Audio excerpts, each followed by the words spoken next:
really good. Is this me live? No. Yes, we are live. We are. Hey. Welcome, guys. Tactical Tuesday. I think we're sticking with that. Yeah, that's good. I love it. Yeah. So welcome. We are in our new Coach Motorhome RV massive bus thing. And we're doing Tactical Tuesday from here. So welcome, everybody. Excited for today's training. Yes. Today's training is going to inspire, uplift, give you belief, because we all get stuck. Mm-hmm. All of us get stuck. Have you ever gotten stuck when it comes to real estate investment? It's something that's totally normal. It happens to every single person. At every stage, too. In the beginning, we feel stuck. Then we do okay. And then sometimes we get stuck again. Then we do okay. And then we feel... So if you felt stuck before... Hey, guys. There we go. Yeah, comments starting to roll in. Thanks, guys. Made a live one. Hey, Liz, we're in Calgary right now. So look at that. Maybe it was vibe energy. Yeah. Airdrie, yeah. Hey, Gary and Andrea. Yes, nice and bright. So we are traveling. We were actually dirt biking for the weekend in the bush out behind Calgary toward Banff. And on our way home, our alarm bells started going nuts and saying our brakes weren't working right. We were like, oh, guess we're stopping. So we should check this out before we go down some big hills. Yeah. So, but actually, I was thinking about it. I was like, but it's all good. A little bit bummed. I was like, I really wanted to get home. But you know what? We're pretty fortunate we can work from anywhere. So I thought, nope, grateful, right? Got to be grateful. So anyways, and tonight we're going to talk to some rock stars. Ray and Joe, they've been, investing for a little while now, 3-4 years, and they got stuck. Just like the rest of us, they got stuck. So we're going to talk to them tonight, find out what helped them. What are some of the biggest tools that they use? They're really big into VTBs now. They're raising joint venture money and just pure cash raises. So any type of raising capital. But, what else? What else have they done? And what are they using to get through that stuff? And really our theme was unstuck, getting unstuck. We all at times feel like we're stuck, or, maybe a month, 2 months, 3 months, 6 months goes by and we haven't made any progress in our real estate investing business. Yeah. And, maybe we haven't had very many conversations. Mm-hmm. We haven't been using our one-line moneymaker. We, don't have any prospective JV partners ready to sign on the dotted line. And so, we start feeling a little bit down and, I'm not doing this. It might not work for me. It works for everybody else. It doesn't work for me. So have you ever felt that? Have you ever had those feelings? Anyone stuck out there, guys? Anyone get that stuck feeling? We all get it. We've had it. Tiffany and I have had it. I remember when we first got started, it took 1.5 years for us to buy our first property. And then we went crazy after that. But it took us 1.5 years of feeling stuck. So that's really the theme that we're going to talk about tonight.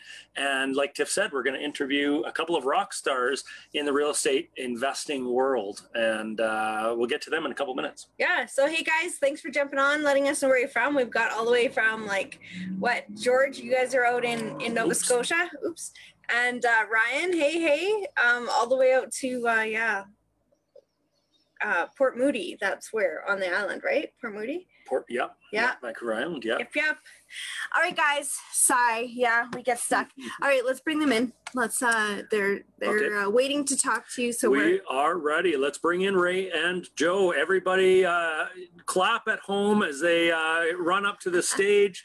They're running up to the stage right now, and here they come. All right, they're total here. Geek, hey? Sheesh.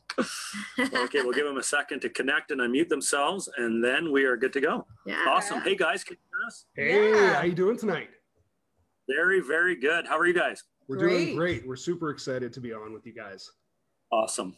Well, I've been, like I told you earlier, I've been waiting for this one because you guys are just the epitome of, normal people that feel normal emotions, but you're actually willing to talk about them, which is really nice.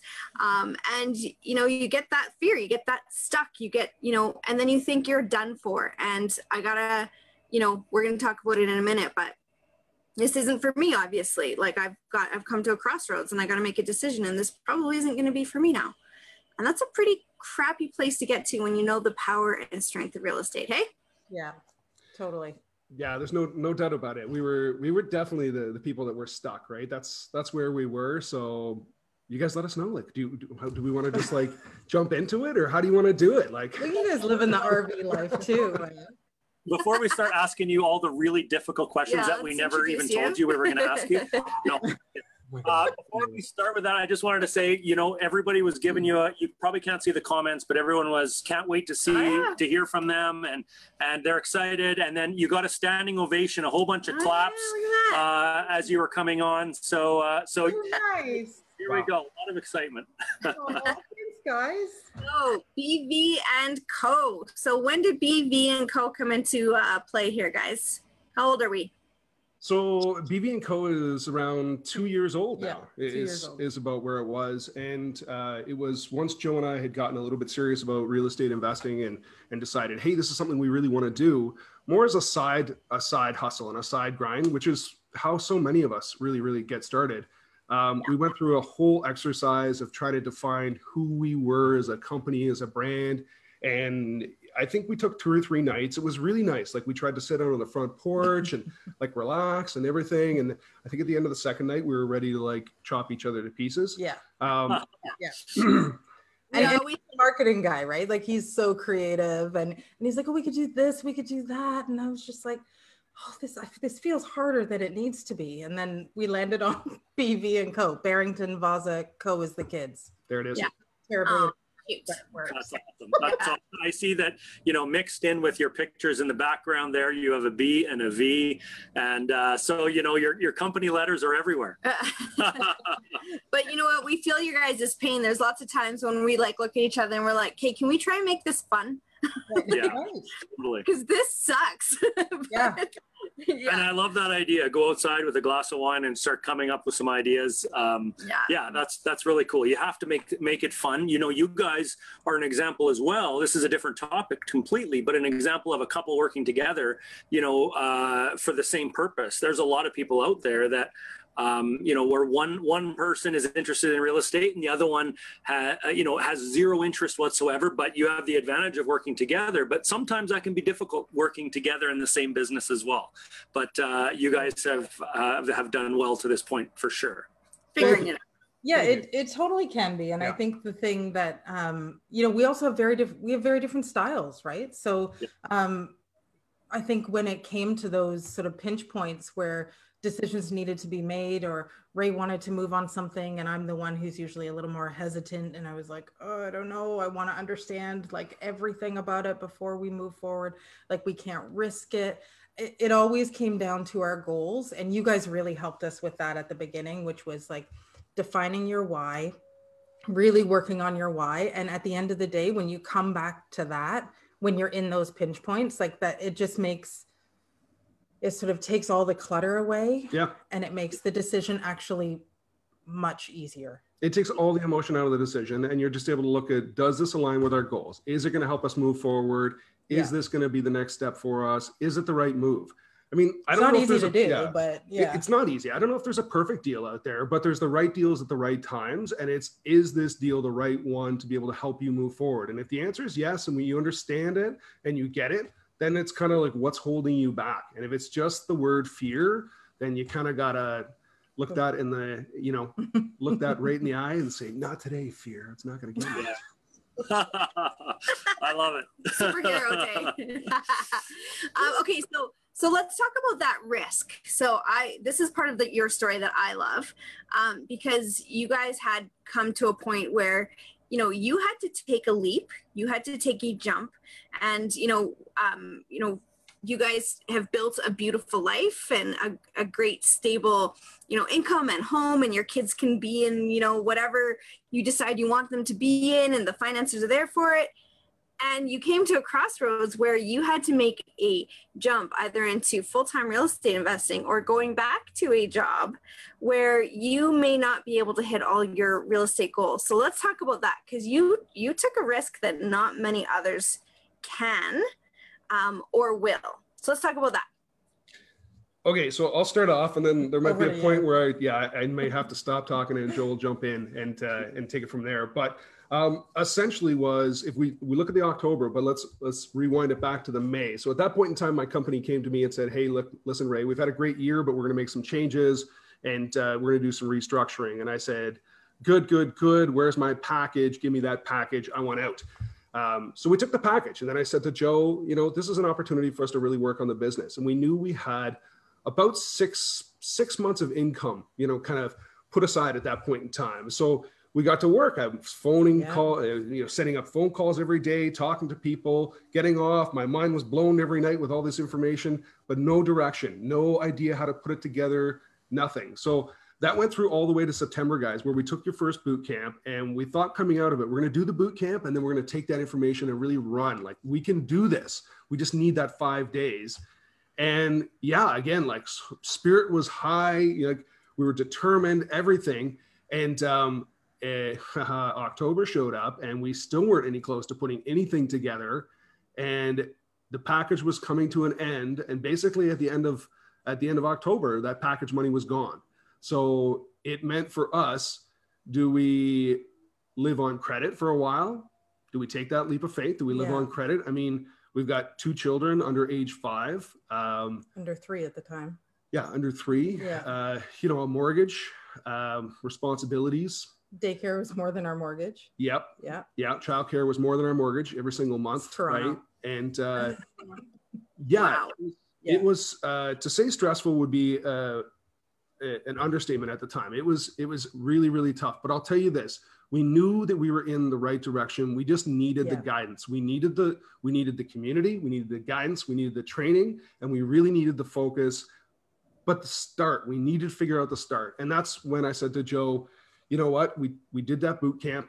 It was really good. We've talked to others when they've taken training and they've really, applied it. They've moved their game forward. They've been able to take that step. So we decided at that point in time to take the last money that we had from that package. That was it.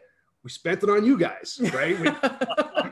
That's it. My goodness. Bang, Well, right? Yeah. I remember you telling Corey, like, when you guys had that conversation with him, and you were telling him, like, this is our last hope. Yeah. This is our it. That's it. And honestly, Tiff, like, I remember exactly where we were during that conversation. I had found a boardroom in my office that I could close the door. I was pacing around a table talking to Corey. Ray was at home, and we both got really, really emotional. Like, I'll say it. We were both super emotional. I'm gonna get emotional now. It's okay. Take a break. And Corey was so great. Yeah, he was. He calmed us down, and he set us straight. He gave us the tools, right? And he said, here's what you guys can do at this point in time. Here's your first step, and here's the first move. And as soon as he said it, it was like the light bulb, went on, right? It was so clear. We were like, oh my God, why didn't we see this before? Yeah. And it was that support and the that guidance that we really needed, and we locked in with you guys, and it's been nothing but success since, which has been hard work, but nothing but success. And thank you for all that. That's awesome. And we're so, like, privileged to be part of that journey. Like, it's so cool. And you guys are going to be sitting on the other side of this, of where you are right now. I mean, you already are, but in helping others to achieve their goals, you're going to get a little piece of what we're feeling right now, which is so cool. But so that was back in October. Yeah. So now you were at 2 doors at that point. Where are you at now? So 2 doors at that point. We're sitting at 25 doors is where we're at. And that's basically from November up until... It's a year. Yeah. Well, less than a year, well, really. It happened less than a year, but yes, a year from now. That's crazy. That is crazy. Isn't it crazy to say that? Yeah, I know. Like, and you know what? One thing that I just wanted to say, because I clearly as well remember that conversation. And there's a lot of responsibility when we know these things about people, right? But I remember Ray specifically asking the question. He said, Corey, do you think I should do this? Do you think we can do this? Mm-hmm. And my feeling at that time was absolutely. I didn't really know you guys very well, but the thing about it is when you follow a system and you follow the steps, if you do the work and put in the work and the sweat and the blood, sweat, and tears, the system works. And you guys, I must say, you guys put the effort in, and that's really, you know, yes, we might have had a hand in directing you which way to go, but you guys did all the work in going there, and you put in all that effort, and you did what a lot of people stop. They stop when they're stuck and they don't move forward. But when you were stuck, you found the solution, you got a little bit of direction, which you needed at the time, and then you moved forward. You took those steps. Yeah. And that's really what gets people success, right? Yeah. So Liz is just asking, October 2019. Yeah, October 2019, right? yeah. And you're so right, Corey, because it is the system, right? It's working the steps, and you guys, the guidance that you've been able to provide us has really helped make those steps very clear. And I think with a lot of things in life, you know, it is quite easy to complain about something you don't have. But if you don't put the work in, you can't really expect to get it. And sometimes things like building a business, it may not feel natural. It may not feel like you have the, sounds weird, but like you have the authority to sell yourself as like a real estate investor. But it's finding along the way, looking at the steps and finding out what speaks to you and what makes it relevant to you. And that makes it so much easier to do, makes the steps so much easier to do, right? Let me just say this real quick, guys. I know we got more to talk about here, but I just want to talk about that decision at that like October 31st going into November and deciding to commit to your program, right? So the crossroads was, as Tiff said, like we had a nice life and, you know, we live in a nice home. We don't have the best of everything, but that's fine. We don't need that to be happy. We've got love, we got family, we got our health. We're good, right? But I think it was I could go back to my career, which was marketing and advertising. And I just won an award in January and given like a really nice bonus. And wasn't that all great? And it was like, hey, great job, Ray, on that amazing project you pulled off. And then in a few months, the landscape shifted. And I realized a couple of really important things. A job is false security. If you think being employed out there is giving you the security that you're hoping for, that's the warm blanket of being comfortable and being lulled asleep. And if that brushes people off the wrong way, I'm really sorry. But I just want to say that creating your own financial stability is really, truly giving you the security that you're looking for out there. So that was a big thing. And the other thing was, and this is a personal item, which was I always felt that I had more in me, more potential than what I was achieving in the corporate world out there. I didn't like being told how much I could earn. I didn't like being told what I had to work on all the time. And I didn't like the politics of all the business behind it. Politics. And I didn't like the fact that I never really met my end user. I worked in marketing. It was always big brands and delivering campaigns for them. And it was always politics. And at the end of it, I wanted to be able to impact people's lives in a really meaningful way. And it starts at home. It starts with you, right? If we can be the best we can be, we can turn around and do that for everyone else out there. So that was a big thing for me, right? It was like, do I go back and grind it out for 25 more years? Because I do it. I love my wife and I love my kids. I don't care. I'll grind it. Or can I go and really try for the brass ring? And I think that was our decision. That's awesome. Yeah. I love it. And you know what? We actually came to that same kind of crossroads where we had a business where we were like, okay, so if we build this, we had opportunity to build our business up in a big way in a short period of time. And we thought, okay, if we go for this and we do it, we're going to be working really hard for the next 5 years, but it will pay off. Right. But will it pay off as much as if we do the same time and energy and grind into real estate? And the answer was so clear but it was hard to walk away from that other opportunity too. It's scary. It's scary. The leap of faith. Yes, it is. It's really scary. For sure. And you guys are getting lots of kudos out there from everyone. Like, as we've said before, your story just resonates because you guys are just normal, real people, and everyone has felt that. So yeah, thanks for being so open and honest. And you guys are great. Like, you know that we have boot camp coming up and you're helping us. Like, you're like, oh yeah, boot camp was awesome. So thank you for that. That's awesome. But separate from all of those, like our training and our teachings and all that, what do you think were some things that really, got you kind of on on your way. So like, for example, I know you guys you guys are really good now at raising cash, getting joint venture partners. Can you believe that? Like when we told you this guy, it's crazy. It's totally wild. I love raising money. I love it. I love it as much as I love closing. Like I want to raise it and close it and raise it and close it all the time now. Like it's awesome. Well, you know what, Kate, my question ties into what Tiff just asked. Is you just made a comment of back in October, you had 2 doors, and somebody who has 2 doors or 1 door or 3 doors, a lot of times feels like nobody's going to give me money because I don't have that experience. Yeah, sure, they're going to give Corey and Tiffany money because they have 100+ doors, but not me. I only have 1. And you guys started with just 2 doors, and now you're at 25 within a year, and you love raising cash, and people are giving you money. And so, like, how did that work for you? Like, how did you go from feeling inexperienced and not being able to do it to being able to do it? Was there anything in particular that stands out to you? Yeah, I'll say specifically. So once we got the course, like I kind of went into like Matrix mode. I just jacked that thing in the back of my head and I absorbed. I was basically swimming in all of your information.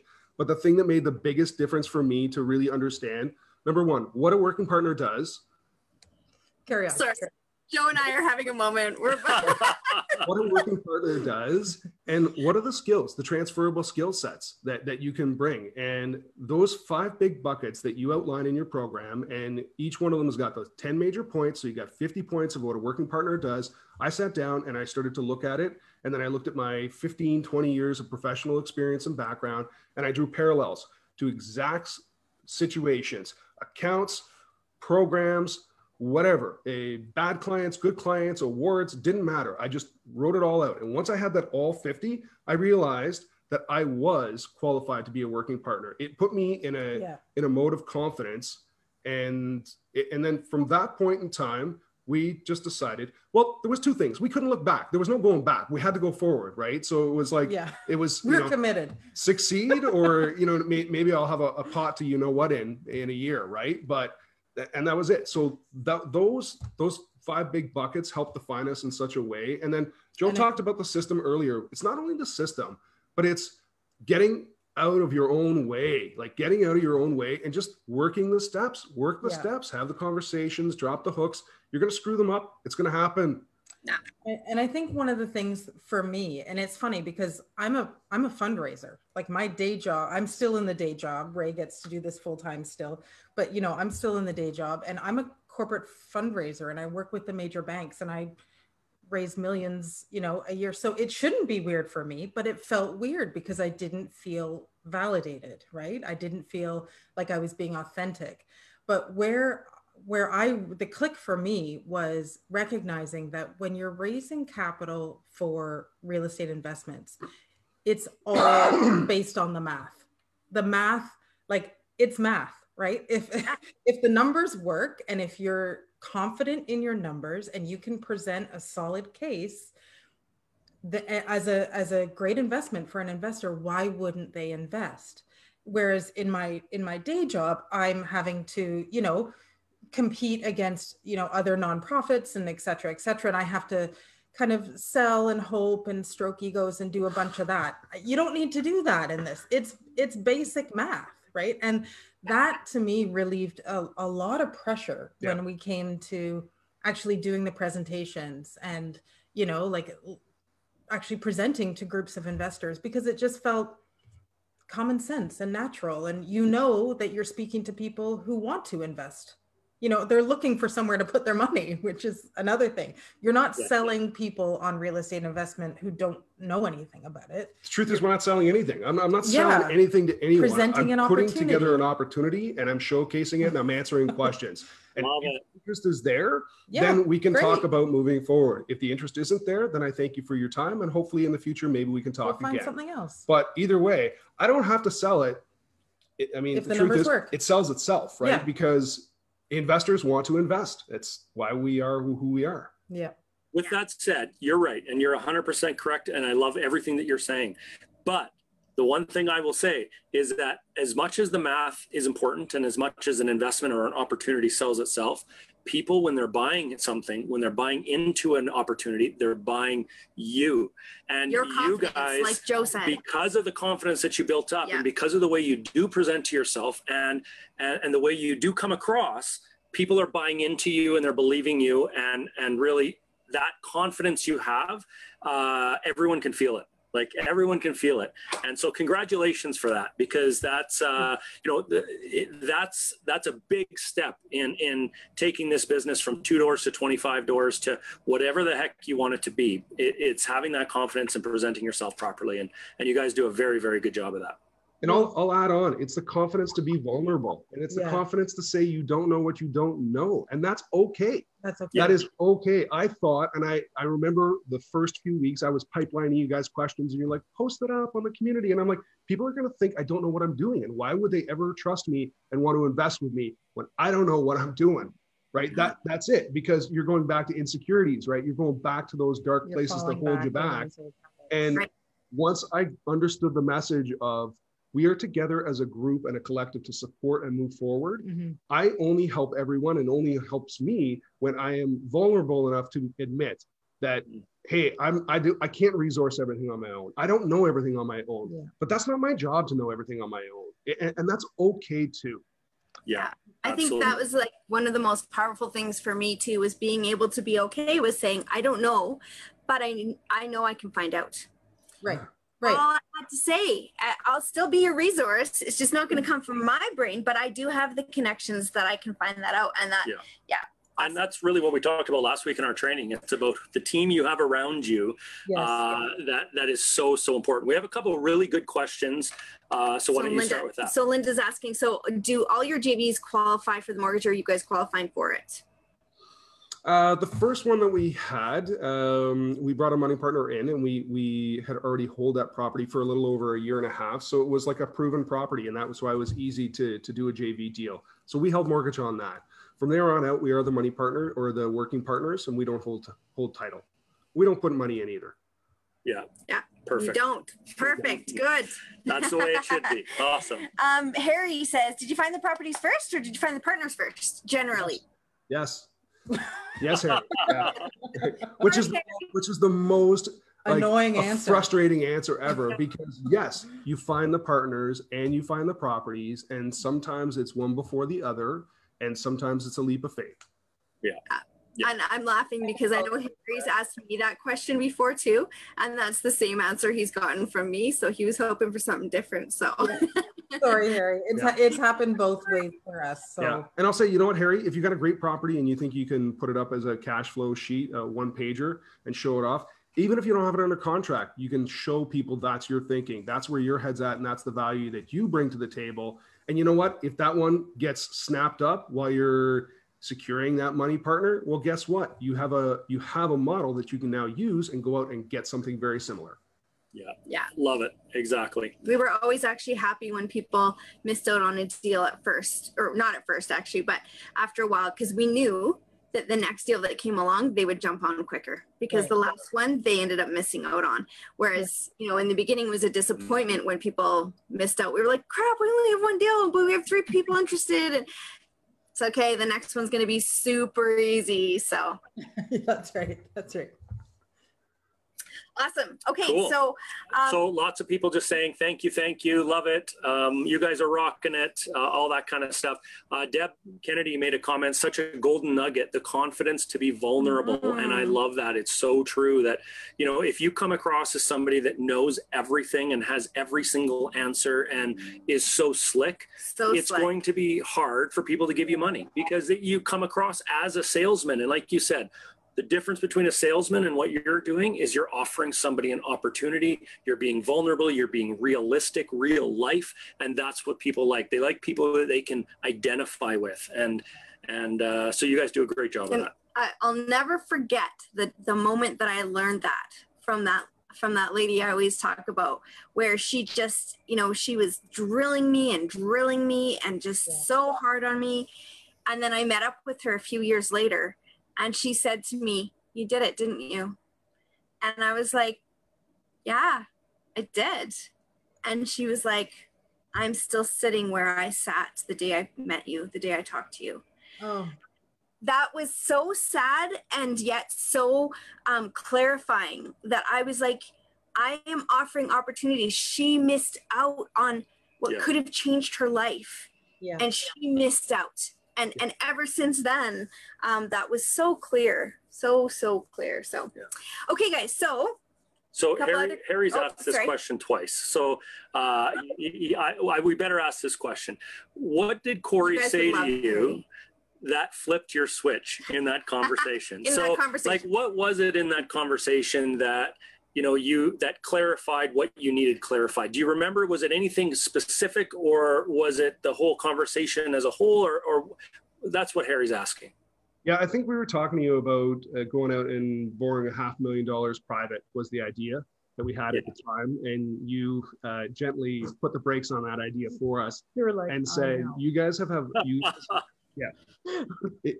did. You said you have a proven product at this point in time. You already have a property to joint venture. You know the numbers, you know exactly how the property operates, and you held it for over a year. Why not go ahead and bring a money partner in on that? And we said to ourselves, can we do that? I thought you only do that when you get the property. Is that a real thing? You bring him in later? And he's like, yeah, you bring him in later. And essentially that was the thing that happened in that conversation, that we then secured that joint venture partner a few weeks afterwards, and we did the deal to start the year, right? And I think what that did for us, because we were in such a pinch point of the package running out, and we were in that super, tight financial spot of like, we're going to have to make a move one way or the other here. And Corey telling us and showing us that we had this opportunity sitting right in front of us that we could leverage and use to our advantage to continue on the path that we wanted to stay on. It was just like, this weight was lifted, and that we were able to focus in, and we knew that, okay, so we're going to do that.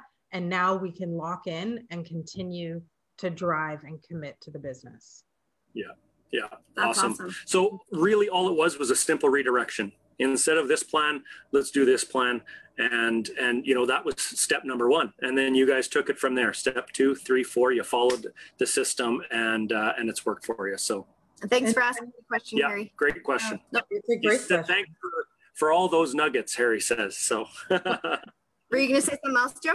Well, I was just going to say, in the raising capital that we started to do after that, I mean, for us, that was, it's joint venturing or raising capital. And I mean, we are not the money partner. So we knew that if we needed to grow, we needed to master one or both of those things. And so we've really put a lot of effort into learning about both of those, because we just, that's the only way we're going to grow. Yep. Right? Is we can't secure them on our own. So we don't have a money tree in the backyard, unfortunately. We tried to get one. Couldn't find it. I wish. So just doesn't keep growing, eh? Yeah, that's a thing.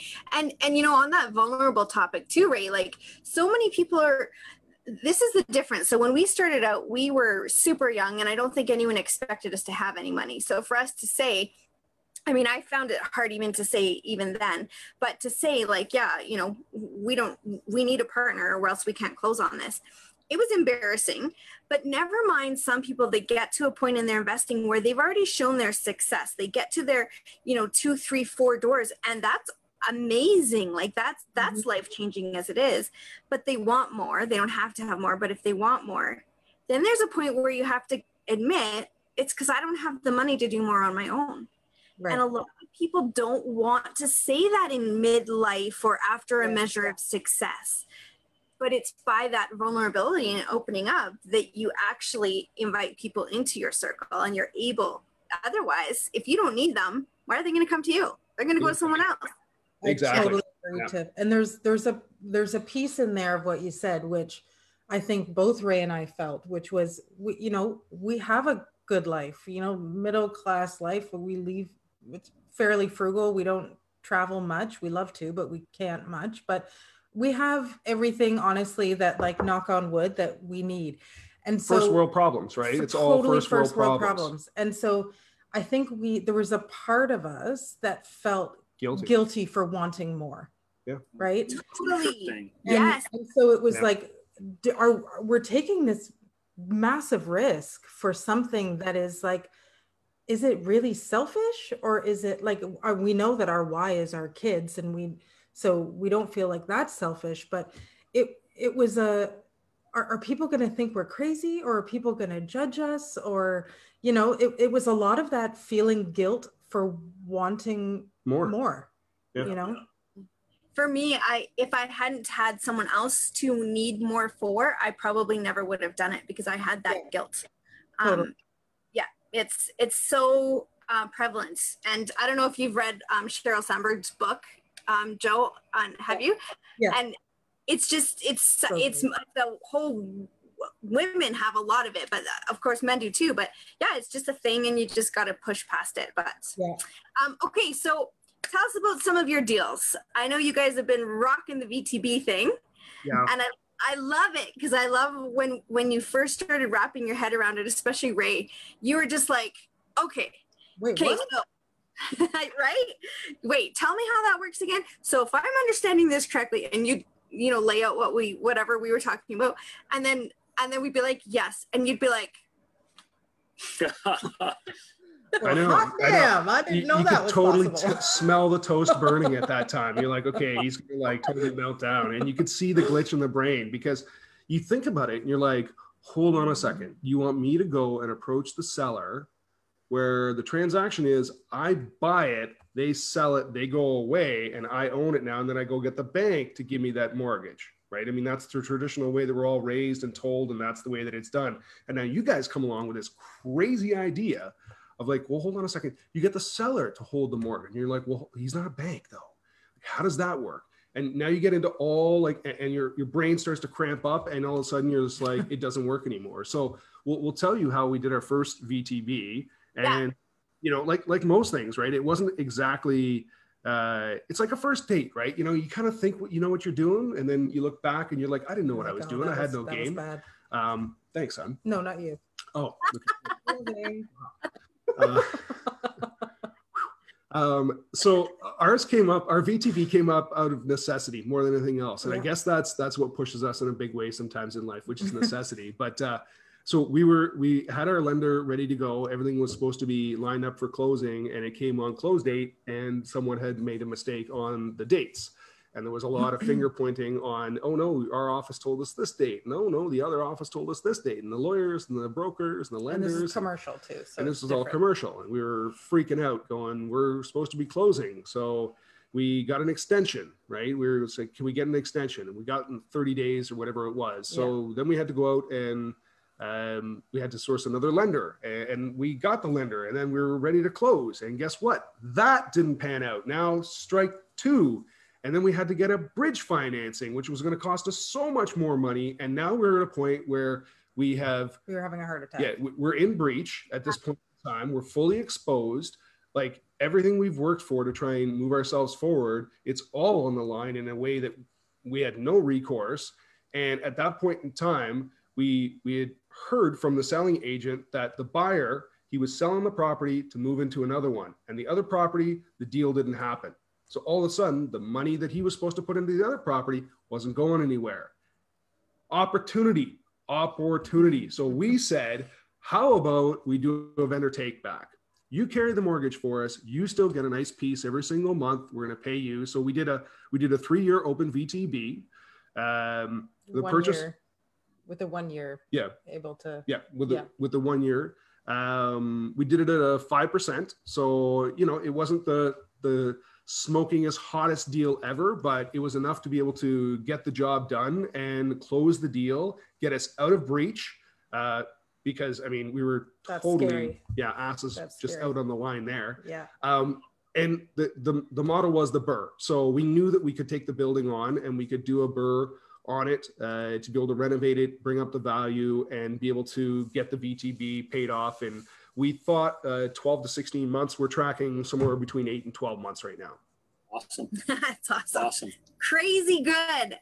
Crazy. Yeah, that was scary. That was our first commercial, and it was our first VTB. It was our first everything, and that was a lot of hiccups. But it all came down to seeing that opportunity, and we credit our amazing realtor team that was able to help us with that, because they were having conversations with the seller's realtor team, and they kind of disclosed this information in conversation, and we were able to leverage that. It was awesome.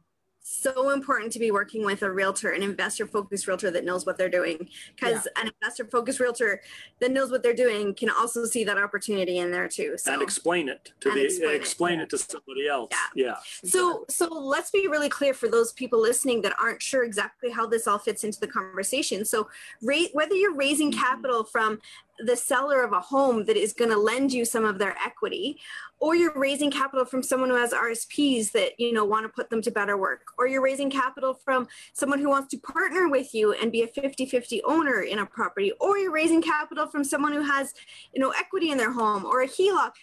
Whether you're raising, it doesn't matter what kind of capital you're raising, the conversations are very similar, are they not, guys? Yeah. Totally. Yep, Yeah.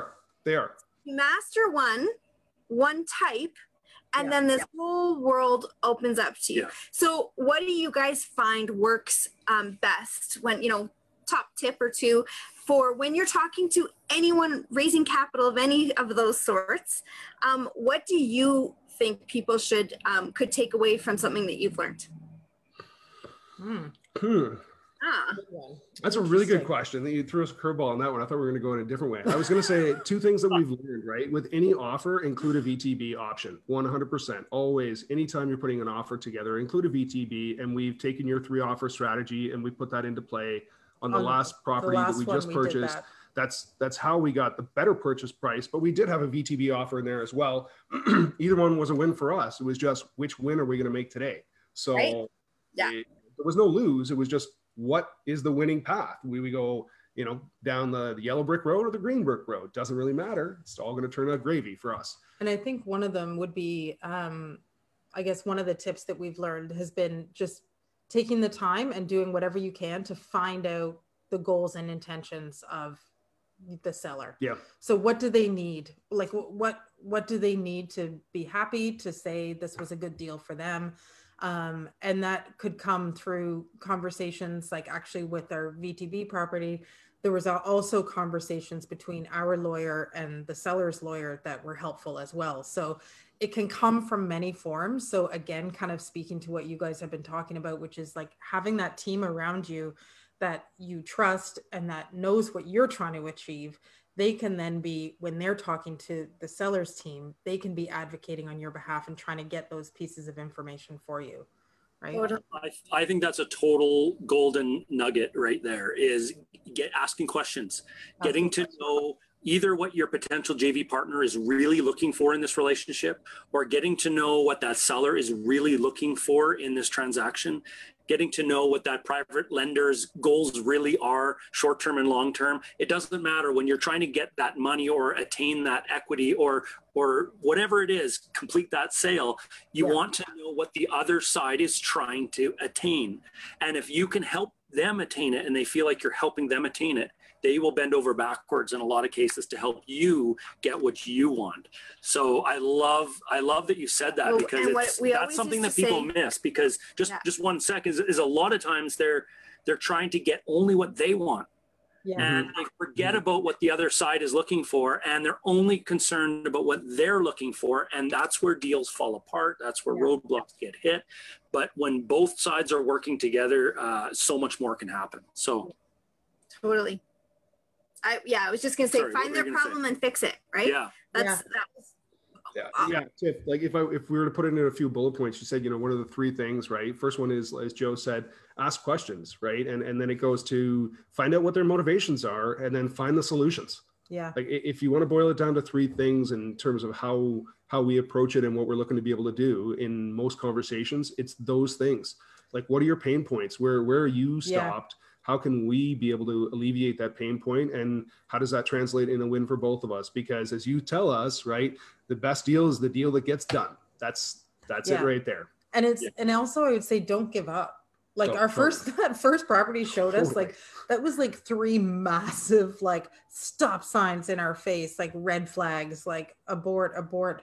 but we were able to find, you know, like another solution around it, again, because we had this great team. And don't give up, and keep persevering, because the person is selling, it's on the market or it's off market or whatever, but they're selling it for a reason. And so just because you are reaching financial roadblocks doesn't mean that it's not worth continuing to strive for, because there's some reason why they're selling. You just got to find out what it is, right? Totally. Jump through. We always say that our job as investors is to jump through hoops. And you know, so many investors, or even just friends that want something, that come to us for help or direction, and you know, we'll be like, you know, okay, you know, do try this, try that. And they go, oh yeah, but then well, the answer was no. Yeah, okay, so what's the next step then? What's the next? Well, we can't do it now. Well, no, as investors, we jump through hoops. We jump through one, and then we think it's the last one, and then they put another one in front of us, and we jump again, and we keep jumping. And that's how we end up with stuff that, opportunities that a lot of people don't, because they give up. What's that stat? I don't know if it's true or not, but they say like people give up when they're 90% of the way there. Because it's hard. It's not easy. That's why we give up, because it's hard. And I think that's really important for those that are listening and watching to this interview, is to understand that, especially if you're a newbie, to understand that you are going to hit roadblocks. You are going to have to jump through hoops. I had a call from a friend of mine today that was having issues with the mortgage broker, and the mortgage broker is asking for documents at the last minute. And I can't believe this is happening. And this is crazy. Why didn't you ask for it 3 days ago? I'm like, that is totally normal. And you know what? Just knowing, for the newbies that are watching, just knowing that these things are normal, these things happen to everybody, can kind of relieve some of that pressure that they feel, because it's not just you going through it. Everybody goes through and hits these roadblocks, and our job is to jump through them. Our job is to get over them. Our job is to ask those on our team, how do I do this? How do I do that? And you keep moving forward. And then you go from 2 doors to 25 doors in less than a year. Right. Like you crazy people. I know. Well, that's it too, right? But I mean, at the same time, like Joe and I said when we came on tonight, like we want everyone to understand that you guys were awfully complimentary with some of the nice words you said about us before we came on, rock stars and all this other great stuff, and like that's wonderful. But we're still trying to make it. Like it's not like we've like hit our freedom day or a success point, or like the money overfloweth in the cup. Like don't get us wrong. Like like look at my shirt, people. There's holes in this shirt, right? Like I love it. It is what it is, but the truth of the matter is, like we've realized that we've never been happier and more excited about the future than we are now, and it's because of what we can create for ourselves and what we've learned. And I just want to go back to Corey's point about it's hard. It's harder than you thought it would be. Yes, it's easy to give up, but you can quit at any time. So why quit? Really, like you can give up at any time. So why quit before you actually get to the finish line? And really, I look at it in 2 ways. Either you win or you learn. You never fail. You only fail when you quit. So you win or you learn. And if it's not a win, it's a learning experience, which sets you up better for the next time. And you're going to go get it. But most importantly is you can't do this alone. You're not like no one is an island. You have to surround yourself with a community that supports you. And you got to have people above you that are going to download and help you upload. You got to move up, and you got to have the people around you. When I was in high school, I played music, and then I went into university and I studied music. And my teacher would always say to me, he'd say, Ray, you want to be the worst player in the best row. And he goes, that's where you want to be, because what's going to happen, you're going to play up to that top level skill sets. And that's what's going on with us, right? We're always trying to surround ourselves with smarter, more intelligent, better experienced, better equipped, better knowledgeable. Network. That's it, right? I want to be like, the guy with the 25 while everyone else got 1,000 in the room. And that's where I want to be. That's awesome. And you guys are getting all these people saying, you know what, like, either you win or you learn. I love it. Thanks so much. I love hearing your success. You inspire me to keep going. Andrea says I've been reciting that a lot lately. There's so much to what you guys are giving. So thank you for always being open. And Elaine said, this is so real and authentic. It's Elaine, it's not Harry. So sorry for calling you Harry, Elaine. But he says it's so real and authentic. We love it. So have you guys met? Yeah, I don't think so. You need to meet. You need to meet. Well. Yeah, they're from Ontario too, but I think they're just outside of Portland. Oh, nice. Well, it's really neat, you guys. The other thing I just wanted to say in terms of a tidbit, which is don't be scared of doing something you've never done. Oh, God. So when you look at our portfolio, it's a mixture, right? We have a commercial property, 16 unit. We're doing now 3 new builds, right? We're doing, we have a pre-construction condo, we have a duplex, like, you know, we're doing things that we haven't done. And I'm usually the one who's like, oh my gosh, how are we going to do that? And he's the ideas guy and the let's just do it. We'll figure it out as we go. And so together we make a really good balance. But I think to what Ray said, which is surround yourself with people that are smarter than you. And, you know, we've been able to do that through, you know, a ton of networking, and we've built great relationships. And, yeah, it's easy for me to do. And so it's easy to do things that you're actually a little bit scared of when you're getting advice and you have a team that is guiding you. So did I ever think we'd be doing 3 new build duplex? Like, no, but it's great. It's exciting, you know, and so just don't be scared to do something you've never done. That's awesome. Awesome. Yeah. Love it. And with the support of those around you, you know that you'll be able to figure it out. You don't have to know exactly every detail going in, because you know you'll be able to figure that out for sure.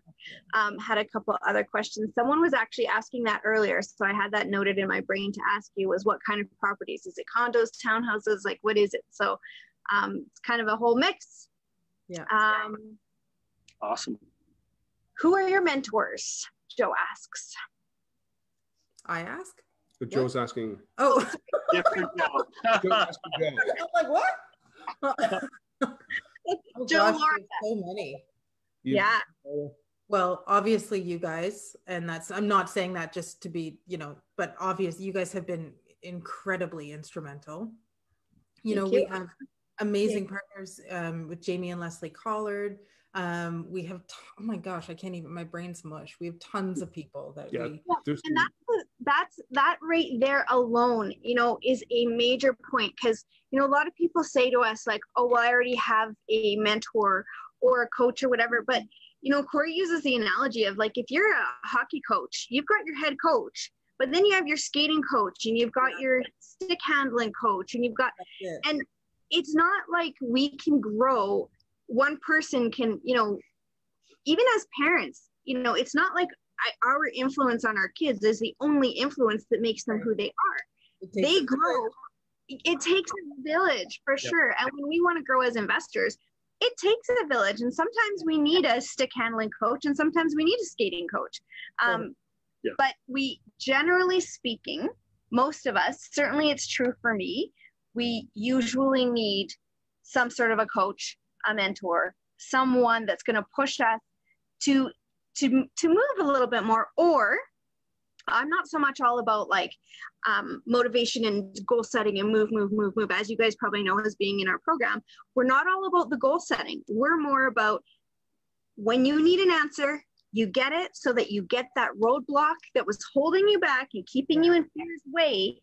You get it off your mind and cleared so that you can move on to your next step. And to me, that's how I work. And so that's how we, you know, have set up our program, is move you through the roadblocks.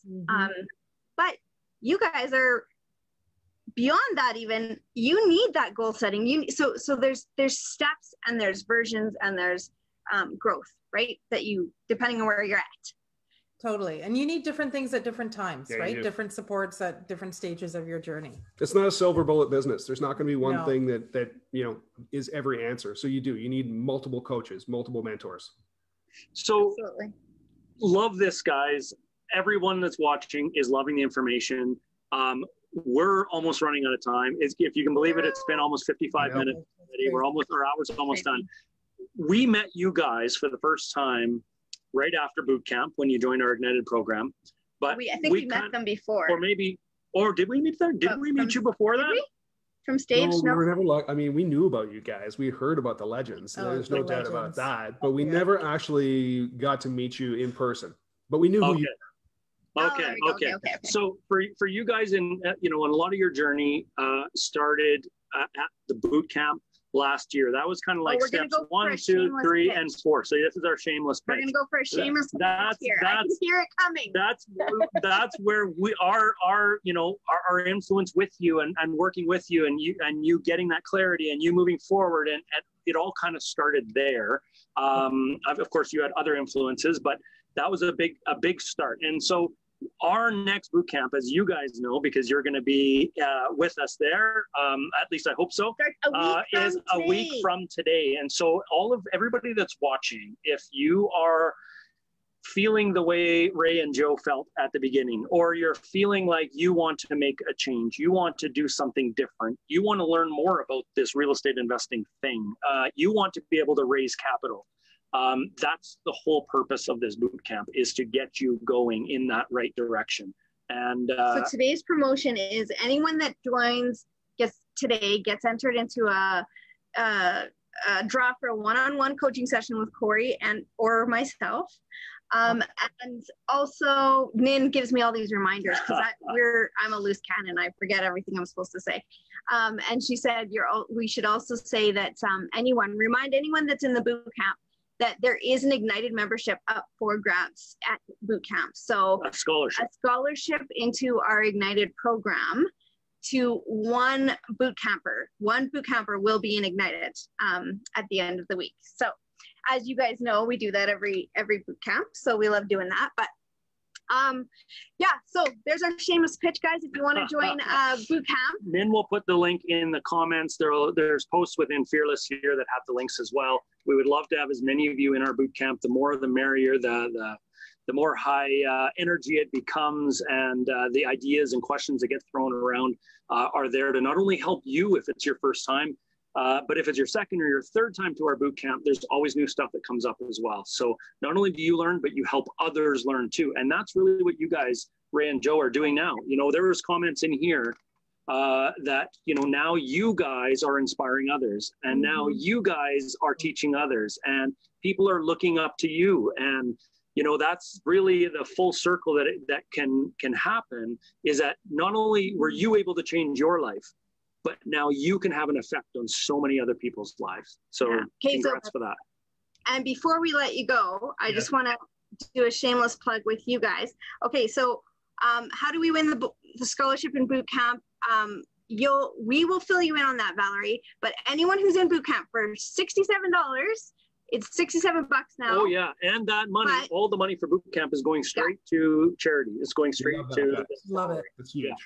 Not coming to us. It's gonna be pretty good actually. That check is gonna look pretty.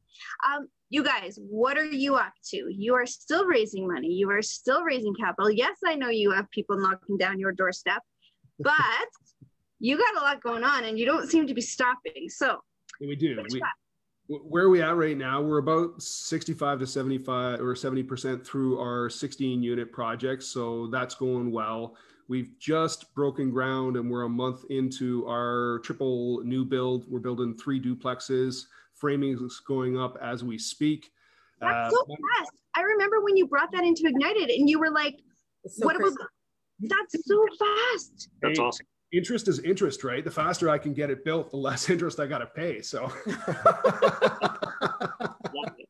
and then beyond there, right? We posted the other day, and I'm just leaving this out there for everyone. We've got a real yearning for some really cool luxe vacation rentals. So here in Ontario, we're talking with folks about that. I posted something on our BV and Co page. You can check out some of our vision on that. So that's what we're looking for into the fall, and then we're gonna keep on looking for great deals and working with great people that want to be on board with us. Nice. Awesome. Okay, so BV and Co Facebook page. You got it. Yeah, BV and Co. So can I just say something really quickly about boot camp? And I know we're into like less than a minute, right? Which is everyone that's listening out there, right? You've got an opportunity here in front of you, and it's just this simple, which is you attend the boot camp next week, you spend the 5 nights, you put the time in, you know, 3 to 4 hours a night, whatever the time might be, or 2 hours, whatever it was, I can't remember, but it's valuable time, 2 hours. Okay, so we're talking 10-hour investment right here. You got two options. You go and you spend that 10 hours and you learn a ton of information that is going to connect you with people, that's going to show you a coaching team, that's going to show you a community that can move you forward and advance you from where you are right now. Or your second option is to not do that and stay where you are. Like the lady you talked to. Now, Joe's going to go, oh, that's so cut and dry, honey, and that's so horrible. It's true. But it's exactly the story that Tiff just told us, which was that lady, right? You went by and years went by and you talked to her and she said, I just haven't moved forward, right? And the truth is we all get stuck, and sometimes you need a bit of a catalyst, and that boot camp is your catalyst. So take 100% is. And I just want to add to that. I know we're out of time, but so we did your boot camp in September, whatever it was. And we were right at that pivotal moment where our finances were tight, and we were just like, you know what, this has been amazing. We'd love to do Ignited, but you know what, maybe we have enough to figure this out on our own. And then we got to the stage where we were like, wow, we need something more. So we did the boot camp again in October, and we committed then. We put our money in because we realized we're like, this is what we need, not just for 5 days, but for the entire year up ahead. And it's like, it's so hard not to, what? Oh, high finish five. up, we got to wrap. Sorry. Hi, Judy. Anyway, it's incredible and it's amazing, and you will get your money's worth times 1,000 for such amazing support. It's what really catapulted us to moving to where we are now, and we're still going. So it's exciting. Still rolling. Awesome. Amazingly. Awesome. Thank you guys. Love it. Love your story. Everybody does. Thank you guys for sharing it, and thank you for everything that you've had to say and being open and vulnerable. You guys are rock stars. So thank you very much. And we will see you over in the Ignited session, which happens as soon as we're done here. Right, so thank you so much. All right, we'll see you guys again. Okay. See you. Bye-bye. Okay. Bye, guys. See you guys in Fearless. Yeah. Cheers, everyone. And we'll talk to you soon.